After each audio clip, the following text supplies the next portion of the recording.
The wind blew sharp that morning, rustling through the evergreens like whispers from a forgotten world.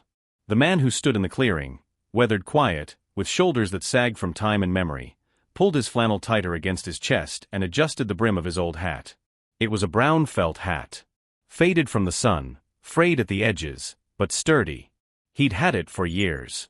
Long before he'd retired to the edge of the wilderness, before his knees started aching and his bones began to creak like the cabin floorboards. His name was Elliot Marsh, though most folks hadn't spoken it in a while. Not since his wife passed and the world seemed to shrink around him. The forest, at least, didn't ask questions. It just breathed and waited. He had walked out with his mug of coffee like he did every morning, boots crunching over frostbitten leaves, only to freeze mid-step. Across the clearing, not 20 yards away, was a bear. A wild black bear, young, curious, and far too close for comfort. It stood at the edge of the woods, not aggressive, not afraid.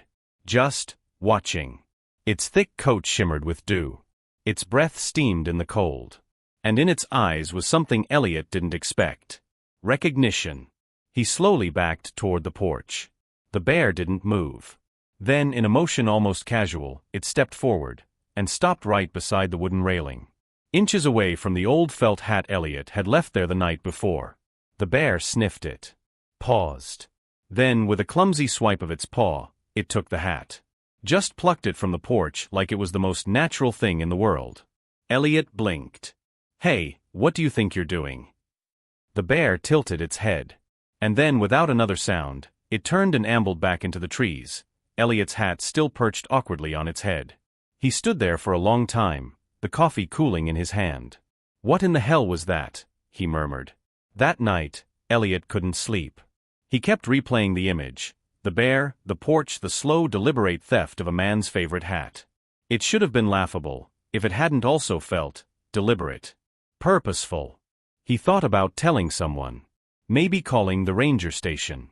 But what would he say? "A bear stole my hat and gave me a weird look while doing it?" Instead, he sat by the fireplace, staring at the coals, hatless for the first time in 20 years.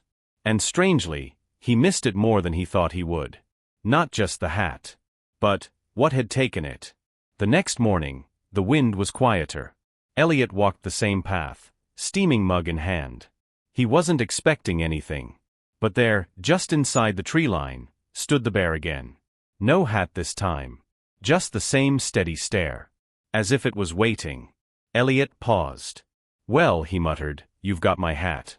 What more do you want?" The bear blinked. Took one step forward. Then stopped. They stood like that, man and beast, breathing the same air, watching each other through the rising mist. And in that moment, Elliot realized something that made his chest ache. He wasn't afraid. The next morning, Elliot returned to the clearing. He didn't bring his coffee. He brought a chair. He'd set it out where the frost-bitten grass met the woods, just beyond the porch, and settled into it slowly, bones creaking like old pine. He wasn't sure what he was waiting for. Only that something had changed. Something in the way the forest now felt. And sure enough, after a few minutes, there it was again, the bear. It emerged from the trees like a memory you weren't sure you'd had. It moved slowly, shoulders rolling, paws almost silent in the underbrush. Elliot noticed something instantly.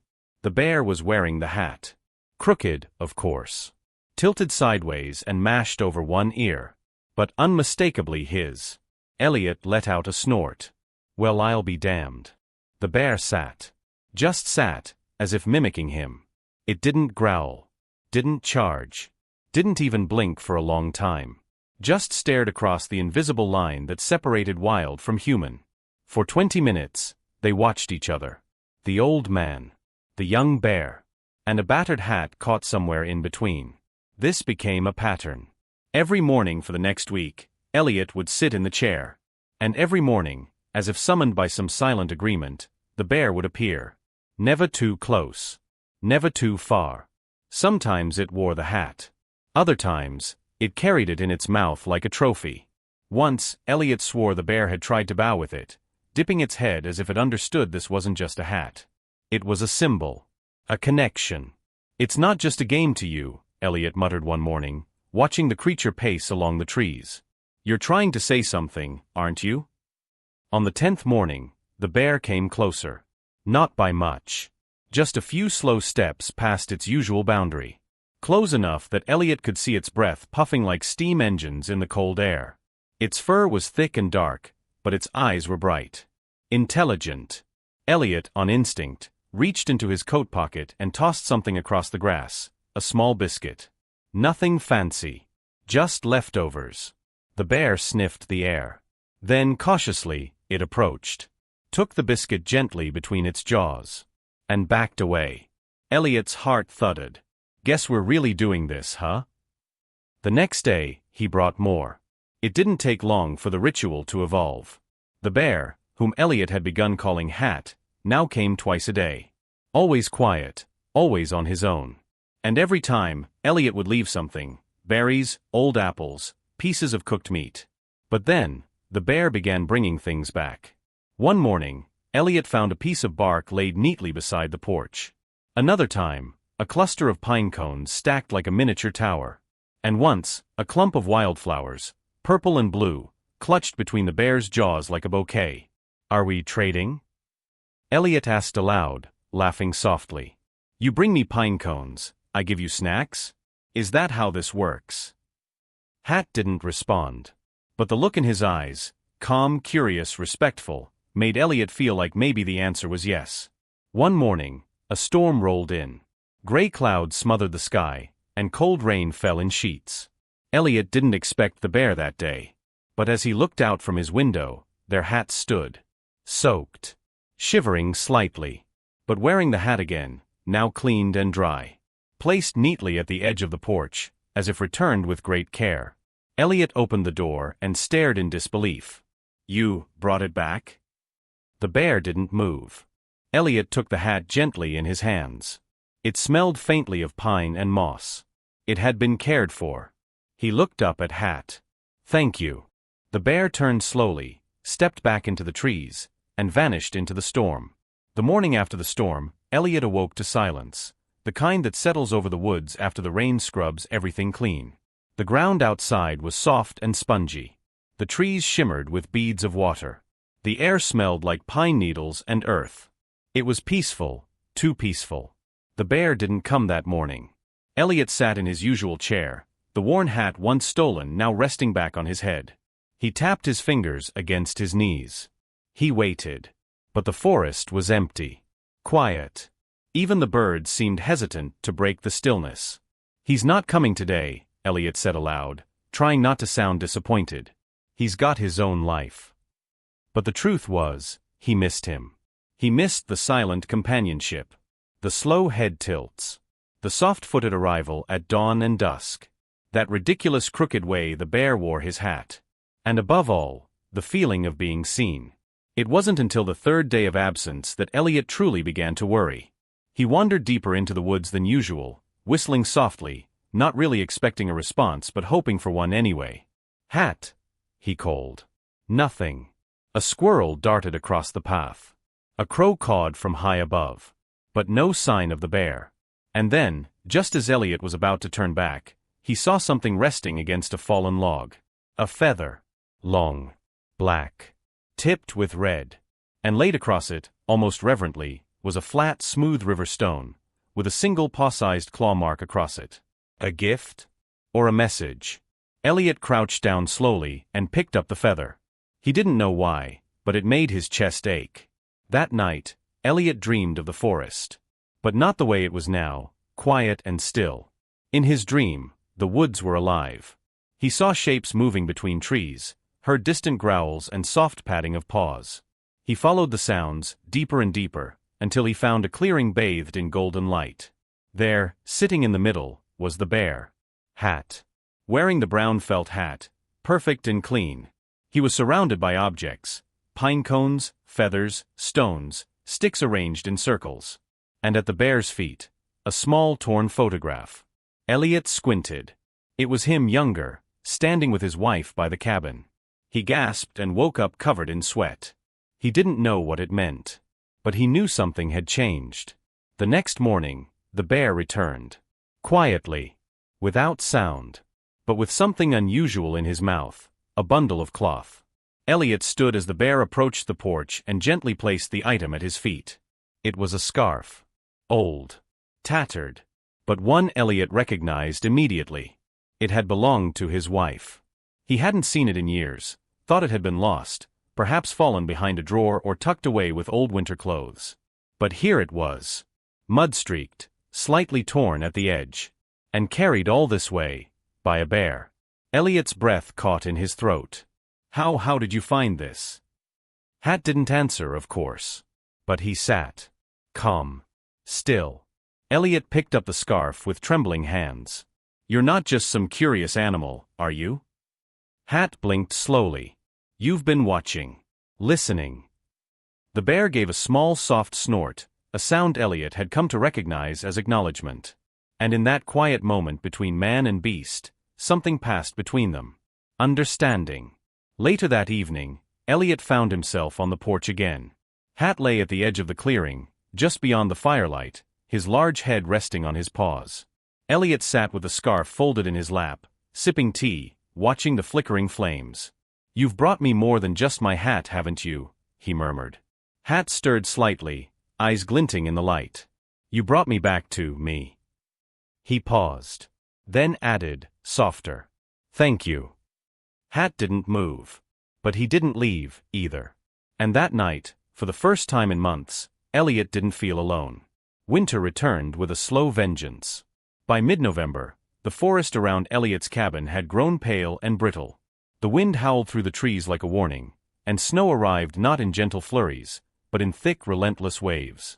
Elliot prepared the way he always did, splitting firewood, sealing windows, stacking canned goods. But this winter felt different. It wasn't just the cold. It was the absence. Hat didn't return. No gifts. No visits. No dark figure lingering beyond the tree-line. And the silence that settled over Elliot's land was deeper than before. It was the kind that echoed in your bones. It reminded him of loss, not just of a bear, but of something harder to name. Companionship. Purpose. The strange, quiet joy of being noticed by another soul. He told himself it made sense. Bears hibernated. Maybe Hat had found a den. Maybe he was curled up somewhere, nose tucked beneath his paw, waiting for spring. But Elliot still checked the edge of the woods each morning. Still brewed an extra cup of tea. Still set it on the porch railing, just in case. You know, he muttered one morning, you're worse than my old dog. At least he'd bark before vanishing. The cup steamed in the cold, untouched. He chuckled bitterly. Great. Now I'm making jokes to the wind. The real blow came 2 weeks later. Elliot's cough had started off small, just a tickle at the back of his throat. But by the end of the week, he could barely stand. His lungs rattled. His hands shook. He couldn't even keep his soup down. There were no hospitals nearby. And the storm had knocked the landline out. He tried to chop wood one morning and collapsed halfway through the swing. His vision blurred. The snow looked blindingly white. His breath came in short, painful bursts. He crawled back to the cabin, sat against the wall, and stared at the hat on the hook by the door. A gift taken. A gift returned. Guess you're not coming back, he whispered. His voice barely rose above a breath. That night was the coldest yet. Elliot couldn't start a fire. His fingers were too weak. He sat wrapped in 2 blankets, shivering in the dark, eyes fixed on the window. He dreamed again. In his dream, the woods were darker than before. Wind screamed between the trees. And something moved in the distance, a shape too large to be human, too quiet to be imagined. It didn't come close. Just watched. And then turned away. Elliot woke up gasping, soaked in sweat despite the cold. He tried to stand and couldn't. The world spun. His ears rang. Somewhere in the distance, he thought he heard a deep thud, like something heavy moving through the snow. Then, another. And another. Getting closer. But Elliot couldn't open his eyes. Outside, the wind blew harder. Snowflakes danced in chaotic spirals. Branches bent and snapped. The trees whispered among themselves. And just beyond the porch, the forest stirred. A sound woke Elliot, not the shriek of wind or the groan of timber, but something softer. More deliberate. Thud. Thud. Crunch. He blinked through a haze of fever and half-consciousness, struggling to lift his head from the armrest of the old armchair. His breath came in shallow gasps. The cold had sunk deep into his bones. Then, a shape passed the window. Large. Dark. Familiar. No. Couldn't be. He tried to sit up but fell back, dizzy. His vision swam. Another shape followed. 2. A third moved at the edge of the trees, but this one was different. Smaller. Leaner. A low growl hummed outside the door, not aggressive, but intentional. Then, a knock. Not of fists or knuckles, but the thump of a large body nudging the door. Once. Twice. Elliot's hand trembled as he reached for the blanket. He pushed himself up slowly, every movement scraping against pain. He shuffled to the door, using the wall to steady himself.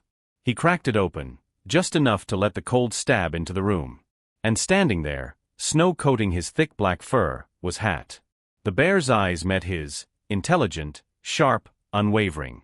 Elliot's knees nearly buckled. "You're real," he whispered, tears springing uninvited to his eyes. "You came back." Hat huffed gently, his breath a fog in the cold. And in his jaws, carried with extreme care, was a thick bundle wrapped in flannel. He set it down on the porch gently and stepped back. Elliot leaned down, unwrapping the bundle with trembling hands. Inside, a box of protein bars, a packet of dried meat, a bottle of clean water, and a first aid kit. It wasn't just unbelievable. It was impossible. He looked up in disbelief. How? Hat stepped aside, revealing the smaller shadow behind him. It was a dog. A wiry shepherd mix with mismatched eyes and a scar down its side. The dog stood alert, tail tucked nervously, but eyes locked on Elliot with eerie familiarity. Elliot gasped. "Is that Boone?" The dog barked once, high and short, then took a step forward. Elliot's memory spun backward like film, to a summer long ago when a wild pup had followed him into town and refused to leave his side. A pup he'd raised, and had to give up when he moved to the cabin. "You were adopted out. You were gone." The dog's tail thumped once against the porch floor. "And you found him?" He looked from the dog to the bear. The two stood close, like companions. Or maybe something more complex. Hat moved again, not toward Elliot, but toward the snowbank beside the cabin. He began to dig. The smaller bear, the third shape, joined him. Together, they uncovered something buried under the snow, a bundle of firewood, stacked neatly and dry.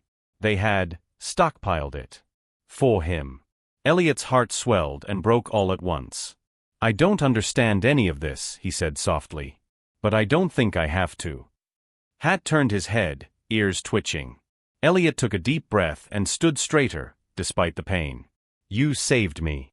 The dog helped guide him back into the cabin, nudging at his legs, barking softly whenever he stumbled.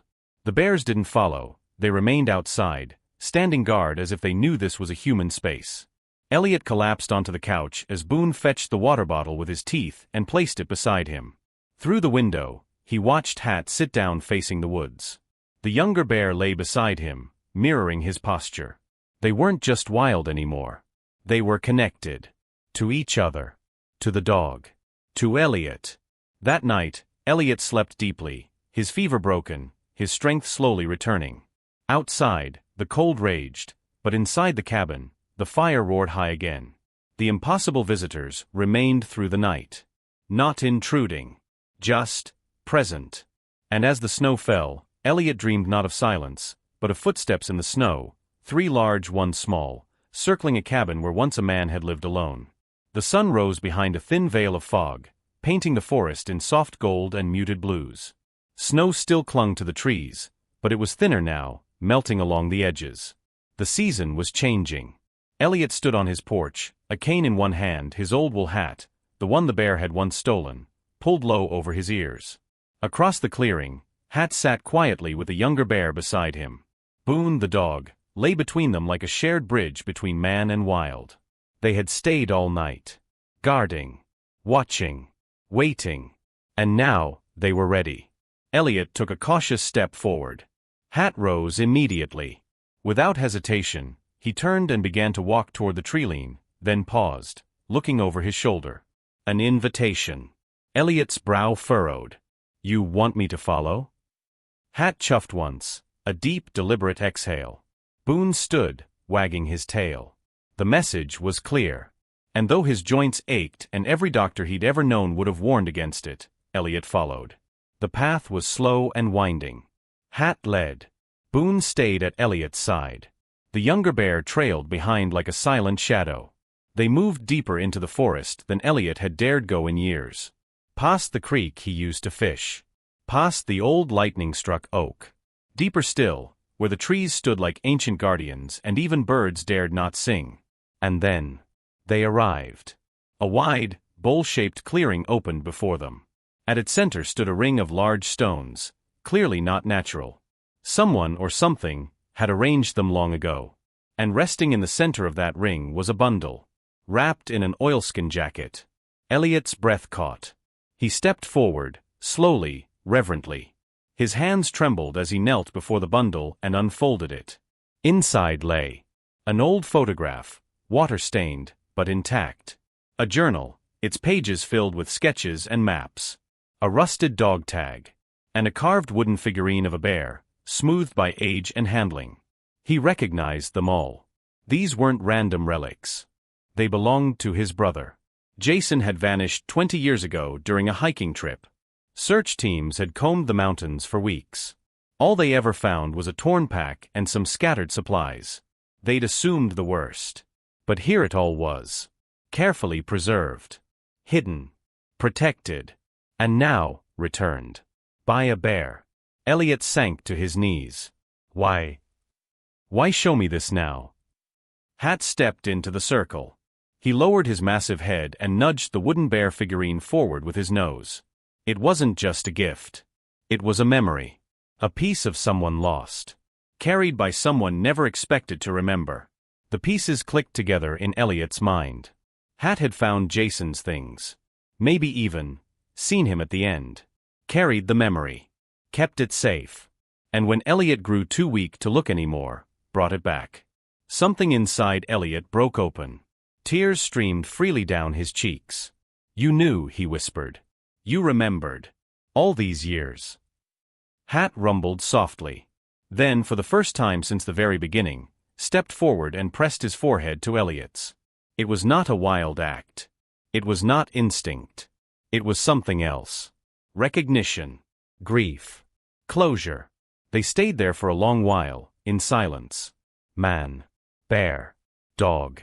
And when the wind shifted and the time felt right, Hat turned. The younger bear followed. Boone barked once and nudged Elliot gently. The goodbye needed no words.